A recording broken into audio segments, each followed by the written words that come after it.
Hey, what's good, fam? So today I'm gonna run through my picks for the UFC Houston Fight Night Strickland versus Hernandez, and then give you guys my bets for this card, the best bets for this card. And I'm gonna tell you guys, this was a tricky card. Fucking a lot of great matchmaking, a lot of good matchups. I know I talked shit in the beginning about Sean Strickland versus Hernandez carrying this fight card, but the more I researched and looked into it, I was like, shit, this might actually be, by the end of the year, one of the best fight nights for 2026, because a lot of interesting matchups, a lot of close matchups. There's some fights on here that I've been back and forth, scratching my head, trying to decide, flipping the coin, seeing which one it lands on. I don't know. There's a good amount of matchups here, but I came prepared, and I'm gonna run through these for you guys. I know I released my official picks and predictions video, but wanted to get this out before the fights. So Juliana Miller versus Carli Judice. Give me Carli Judice here all day, baby. This girl, nasty on the feet, good striking, good kicks, decent ground game. Juliana Miller, nada. She does not provide anything on the feet. Her striking is non-existent. The fact this girl won the Ultimate Fighter, it just blows my mind. She's primarily a grappler, gonna look to get it to the ground, even if it's just getting taken down. That's how bad she's probably gonna want to get it to the ground in this fight. But Carli Judice, great striking. I think she's probably gonna get a standing TKO, or if Juliana Miller just falls down, Carli might just follow up and finish this fight. But give me Carli Judice to get this one done. Then we got Jordan Leavitt versus Yadier del Valle. Give me Yadier here. I know there's been a lot of talk about his fight with Isaac Dulgarian. He might have been just, on the bad side of some illegal not even matchmaking, some illegal sports betting on the Isaac Dulgarian side. But even if you take that fight away, I think, there is a talented fighter, and potentially I don't know about contender, but rising prospect in this division. He does have great striking. He was known to be primarily a grappler or like a submission artist on the regional scene. He did finish some guys in guillotines, but he has a good ground game, good striking, solid build for 145, and he's fighting a guy in Jordan Leavitt who, I don't know what this guy is doing. He's dropping down from lightweight. He was getting he had a couple L's at lightweight. I don't know if he just thinks he's going to be a bigger guy and work his grappling better at featherweight. But there's probably not the guy that this is going to work for. He's actually pretty solid for featherweight, and we're going to see these guys at weigh-ins, and they're probably going to be roughly around the same size. Jordan, primarily a grappler. He's going to look to get it to the ground. I just think, there is too much of a problem on the feet where I don't even think it's going to make it there. Maybe Jordan, gets a takedown, but I don't see an issue with, they're getting back up to his feet. Possibly a KO or submission win by I'm torn, because I could see just a KO win easily, outdoes him in the striking. But then I could also see a situation where, there's piecing him up on the feet. Jordan shoots, either there gets a guillotine or takes the bag, just because, Jordan's been rocked so much that he doesn't have his wits about him. But overall, give me Yadier del Valle to get this one done. Then we got Philly Fresh Rowe versus Jean-Paul Lebosnoyani. I like Jean-Paul Lebosnoyani. I know there's some YouTube like MMA cappers that are on Phil Rowe, and I get it, but this dude Jean-Paul, JPL is my nickname for him. He might end up being one of the greats. We'll see. But I'm pretty high on JPL. I think even though at 5'9", welterweight, it's a little rough. He might at some point maybe cut down to lightweight. but he does have a pretty wide frame, and he's pretty jacked. So I think his bread and butter is though his grappling, his submission game, and on the feet though he's pretty fast. He's got good hands. And Philly Fresh on the other hand, yeah, there's people talking about him potentially winning a third round, and I get it, but I think Jean Paul goes in here and gets it done, probably by decision, but there's a chance that he does rock Philly and maybe gets a submission win, follows it up on the mat, because that's primarily where he excels. I don't know. This one's tough just because Philly is a veteran in the sport. JPL is first fight in the UFC, aside from his nasty Contender Series win. That head kick was dirty. One of the best finishes in Contender Series for that year or that season. But I like this kid. And the fact that there's some people on Philly, kind of sway me, but I just went back. I looked at the tape and I thought about it, and I'm sticking with JPL. I'm not gonna switch my pick or anything. I think he's talented enough to get through a guy like Phil Rowe and ultimately work his way up this division, or we'll see where the future takes him. But give me JPL for this one. All right, and then we got Ramiz Brahimaj versus Punahele Soriano. Damn, the community is 50-50 on this one, and it's pretty evident. I'm going to go with the side of Ramiz Brahimaj. I think he just has more ways to win. Soriano, I think he's just a harder hitter. He has heavy hands. He has done well at 170, but Ramiz, I just see him either getting a submission win or ultimately doing a little bit more than Soriano on the feet. Soriano does tend to shoot, and I just see Ramiz wrapping up a guillotine, man. But even if that's not the case, I feel like Ramiz is a little faster than Soriano on the feet. He's going to probably have a little bit more output and ultimately get it done. I am going with submission, but I don't see why he wouldn't get it done by decision as well. If Soriano stays safe with that neck, because puts his neck where it's not supposed to be, it's a wrap. But aside from that, if he knows that Ramiz's bread and butter is a guillotine and doesn't try to take him down, then yes, I could see Ramiz winning this one. Am I scared about Soriano landing a big punch? Yes. But so far, I've just seen more improvement from Ramiz, and I feel like he does carry more momentum going into this one. So give me Ramiz. Not too confident, given the odds. It's a 50-50 fight. Ramiz is a slight favorite, so give me Ramiz for this one. Then we got Nora Cornolle versus Joselyn Edwards. Give me Joselyn Edwards to get it done in the rematch. I just seen way more improvement from Joselyn Edwards' side than Nora Cornolle. I think Joselyn was robbed in that first fight. It was in France, I think in Paris, and the judges, couldn't let their native girl lose. I think Joselyn Edwards can get it done either by KO, submission, decision. And I don't see her losing to a girl like Cornolle. I feel like down the road, yeah, she's gonna have to even improve more than she has. And at bantamweight, there's some top talent, at bantamweight for women. But give me Joselyn Edwards to get it done over Nora Cornolle. Then we got Alden Coria versus Luis Gurule. I like Alden here.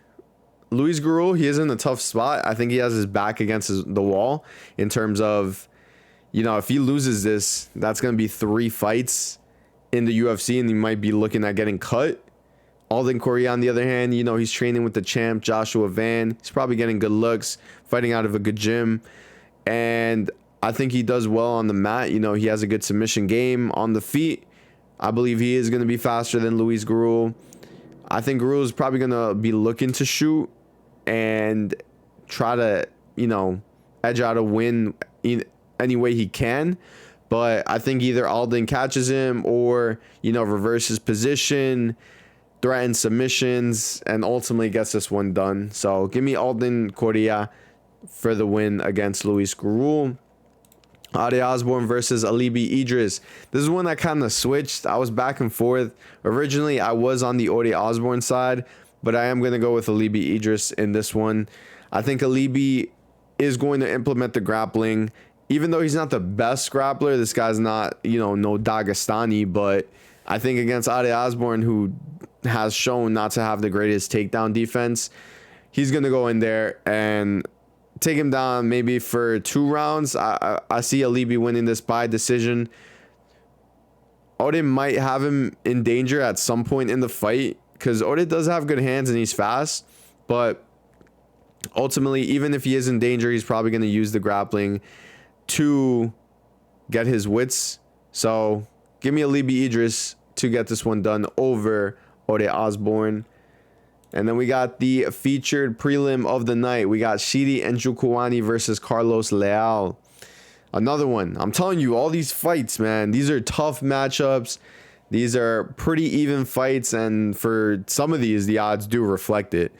I'm going to go with Carlos Leal on this one. I'm not too confident in it, but I think Carlos Leal thrives in chaos, and I think that's what he's going to turn into this fight. Chidi thrives in like a technical battle because his Muay Thai is nasty, but I just think Carlos knows that, and he's just going to get into boxing range with Chidi. He's not going to stay on the outside because he's going to get pieced up. He's not going to close the range enough where he's going to get pieced up with the, the clinch knees and elbows. I think if he keeps it at boxing range, he'll probably land pretty big on Chidi, rock him, and then possibly get a KO win in this one. And he's also the better grappler. I think it'd be smart if he implemented that, at least threaten the takedowns. So Chidi has to think about that as well, while, Carlos throws that overhand right. But I like Carlos Leal. I see some people on Chidi. I think he's a good dog in this one. I'm not going to argue that. But give me Carlos Leal to get this one done. All right. And then we got the first fight of the main card. We got Zachary Reese versus Michel Pereira. Man, I've been a fan of Michel Pereira before, this little rut that he's been in. I think it's more than a rut, but I've liked Michel Pereira, and I got him in this one. I don't like the fact that he is on the 3-fight losing streak, but he should beat a guy like Zachary Reese, man. Michel's fought the higher level of competition. He did get his soul taken away by Anthony Fluffy Hernandez, but he's fought Abus Magomedov. The Kyle Dawkins one, though, that was bad. The fact that he got KO'd by him, that really puts a wrinkle in his cap. But aside from that, I think he should go in here and KO Zachary Reese. I think Zachary Reese stands up too tall. He doesn't. He's just like an okay fighter, in my opinion. Like, no disrespect to Zachary Reese, but I don't see anything special from him. Where at least Michel, be throwing that unorthodox shit. Be jumping off the cage, that explosiveness, that creativity that he brings to the fights. And he does have power in his hands, and I think he does have more power than Zachary Reese. So all that being said, I just don't see Zachary Reese being high level competition. And the only guys that Michel's really losing to, mostly, because there are some outliers, is high level competition. So I think he's had the better strength of schedule. I think he's had enough time between his last fight. And in this one, I think he's going to go out there and possibly save himself from being cut from the UFC. So give me Michel Pereira. I want to say by KO, but, I could see a submission or decision win by him. So give me Michel to get this one done. Then we got Jacoby Smith and Josiah Harrell. This one's kind of clear, Jacoby Smith, but I will say Josiah Harrell might edge out a round in this fight. Josiah Harrell is pretty good. He is coming on short notice, which is why I'm on Jacoby Smith. He did have a fight scheduled on this card, And that would have been a more interesting fight against Ko or whatever his name is. But the fact that, he had his fight scheduled, he is a talented prospect. This dude's really good. He's good on the ground. He has good striking. The only problem is his gas tank, which is why I'm kind of like Josiah Harrell might get around here. But overall, I think he should get it done against a guy like Josiah Harrell on short notice. So give me Jacoby Smith here. Then we got Sergey Spivak versus Ante Delija. Give me Ante Delija to get this one done. I think he's just too fast on the feet, good hands, and if it does hit the mat though, I'm gonna be sweating because I do have Ante Delija in some bets, and I'm gonna be praying at that point, because if you have Sergey Spivak on top of you on the mat, good luck, man, because I'd be shitting bricks at that point. But Ante Delija should probably knock him out before Sergey Spivak, gets too close in the clinch where he can take him down. Ante Delija, I could see him just landing a few shots, Sergey covering up, and then possibly a stoppage by the ref. And in terms of takedowns, Sergey's not that great. I feel like if it does clinch, Ante Delija might be okay. I don't see Spivak shooting like a blast double on Delija. So give me Delija to get this one done. And then we got Dan Ige versus Melquizael Costa. Give me Melquizael Costa over Dan Ige. I think Melquizael's in his prime right now. He is on I believe a 5-fight win streak. And he just coming off of knocking out Morgan Charrier with a nasty head kick. He's got the momentum. He's the younger fighter. He's had a pretty decent strength of schedule. I'm gonna be honest, obviously Dan Ige has fought the higher level of competition, and I'm not taking that away from him. But I think Melquizael has been active. He's doing what he needs to do, and I think this is the next step in his trajectory in his career. So Dan Ige, he gets it done over Dan Ige, then we're talking about ranked opponents at that point. So I think Dan Ige is ranked at at featherweight, but I just mean like more so closer to the belt, like Melquizael hitting the top 10 and potentially getting a pretty big fight. But Dan Ige, I do think he is a live dog here. Dan Ige is always live. And now that, he's $100,000, Dan Ige is probably going to be looking for that KO, which is, I think, going to be a detriment to him, though. The fact that he's going to be looking for the finish while Melquizael is just going to have more output, land more significant strikes, build until ultimately getting a decision win over Dan Ige, which is going to be my prediction. So give me Melquizael Costa over Dan Ige. And then we got the co-main event. We got Jeff Neal versus Uros Medic. Give me Jeff, hands of steel, Neal to get it done over Uros the Doctor Medic. He should have done like Uros the Medic, like the medic, but he chose the Doctor. I don't know. Sounds weird, but give me Jeff Neal. I think Jeff Neal has fought the higher level of competition. The only thing that concerns me is the fact that he's coming off a KO loss against Carlos Prates, but Carlos Prates knocks out most people. And Jeff is pretty solid. He's good defensively. I just can't get over the fact that Uros is so chinny, and he's either KO or bust, where Jeff, on the other hand, is KO or lose a decision, because he has survived. He's been in there with guys like Ian Gary. Ian Gary couldn't put him away.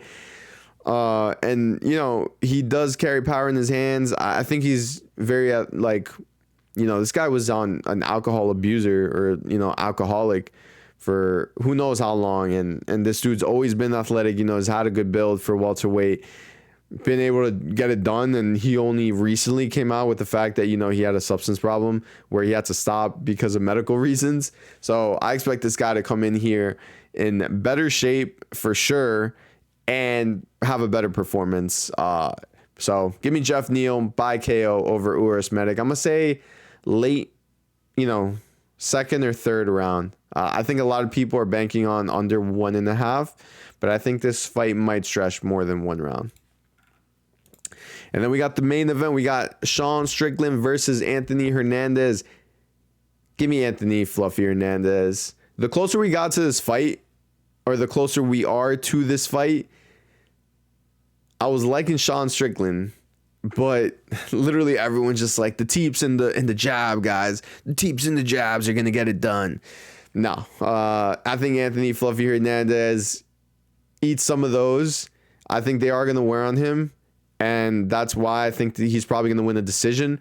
But at some point, Anthony is going to get Sean down. Anthony is going to, maul him.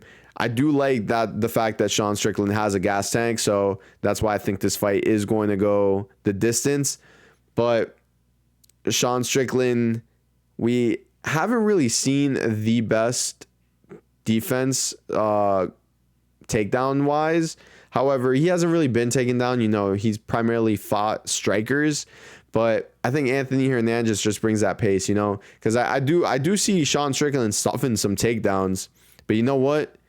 Fluffy's going to keep shooting and keep shooting and keep shooting up until the point he gets the takedown and then controls him, wears on him. And the difference is, because I've done both, like striking and grappling, the exhaustion that you get from being on the mat with someone on you, looking for submissions, or just, this is even worse because I've done jiu-jitsu where, thank God, there's no like striking, but guys who are not only trying to submit you, but trying to like knock you out or, inflict damage, and you're constantly just trying to get out of it.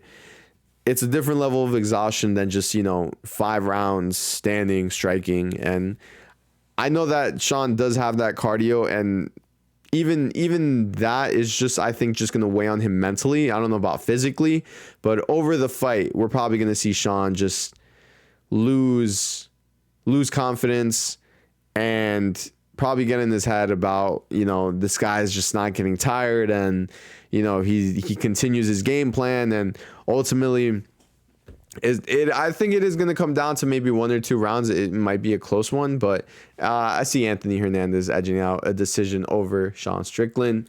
So those are my picks for this fight. Now we're going to go over the bets. So let's pull that up.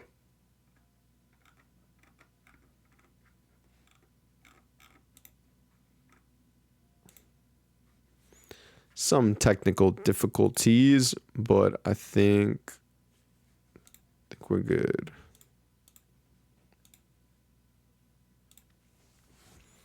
All right, so let's dive into these bets for this fight card. All right, and I know I teased you guys with a safety parlay and my cycle. I had to add another safety parlay because the more I look into it, there are some good spots, but I like both of these. So I give you guys JPL plus Ante Delia at plus 148, which is solid. But I will say I'm kind of more enthusiastic about parlay number 2. Like, I might make that the official safety parlay.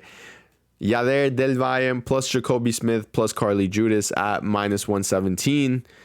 I don't like the fact it's 3 legs, but this fight card is just, there's so many hard spots when it comes to betting on this card. It was hard to not have a 3-legger, if you get what I'm saying, because there's like minus 400, Jacoby's almost like minus 300, Carlos is like minus 850, minus 900. So I'm still confident on all of those 3, so which is why I have it at my safety parlay number 2. And then we go to my cycle number 1 with the greatest odds of all of these. We got Ante Delia by KO, JPL by decision, and Costa by submission. I think the Costa by submission is by far the long shot of all these bets, but I'm gonna rock with him. I had this, like a week or more ago, so I'm not gonna change it. I like this one. I locked it in. I do think Ante Delija gets it done by KO. I think JPL does win a decision unless he gets a submission, but I think Phil Rowe is durable. He's going to go out there and survive and possibly win that third round. And then Costa by submission, that's the one I'm gonna be sweating, because Dan Ige, we know how durable he is, and I don't see Costa putting him away on the feet. So that's why I think he's going to threaten with the takedowns. And ultimately, once he gets him to the ground, he just chases that submission like a motherfucker. But give me that to be my first cycle parlay. And then parlay number 2, I got Pereira, Delija, and Hernandez. Yes, that's right. I'm that guy. I'm betting on Pereira, man. I know I said it before, but the more I thought about it, I think this is a good spot. This is like a buy low spot on Michel Pereira. And he's fighting a guy in Zachary Reese. Like, he's not fighting a top 5 or top 10 middleweight, you know? Like a guy where there's a chance he wins, but there's a chance that he gets knocked the fuck out. Granted, there is a chance he does get knocked out in this one. I don't know how his chin is after that Kyle Dawkins fight. You know, it could be gone, but I just see value in Pereira here at like minus 140. So give me Pereira, give me Delija, and give me Anthony Hernandez at plus 266 for the 3-legger. And then parlay number 3, I got Yadier Del Valle by KO or sub. I couldn't come to a decision, so why not just throw both of them in there? And then I got Strickland Hernandez over 4.5. I really like that one. And then Carlos Leal and Njokuani to end by KO, because I think one of those guys is getting knocked out. I just don't know who. And then parlay number 4, I got Alibi by decision. I think if he wins that fight, it's going to be by decision. I don't see him knocking out Osbourne. There is like a slight chance that he does get a submission, but I see Otis surviving. So give me Alibi by decision, Yadier by KO or sub, and then Ramiz by submission or decision against Soriano at plus 1046. Pretty good odds. And then some few bets just straight up. I like Ramiz Brahimaj, man, and the fact that his money line is minus 136, I think it's good to take, you know, just as a bet. Jacoby Smith, pretty high on this kid, minus 290 against a guy who's coming off on short notice. If Jacoby wasn't as talented as he is, I probably would have stayed off of it, but I do see him potentially being in the rankings at some point in his career. Josiah Harrell, on the other hand, I'm not too knowledgeable on his past. I know that at one point he was supposed to fight JDM, but you know, they found something in his scans that he ultimately had to pull out of the fight.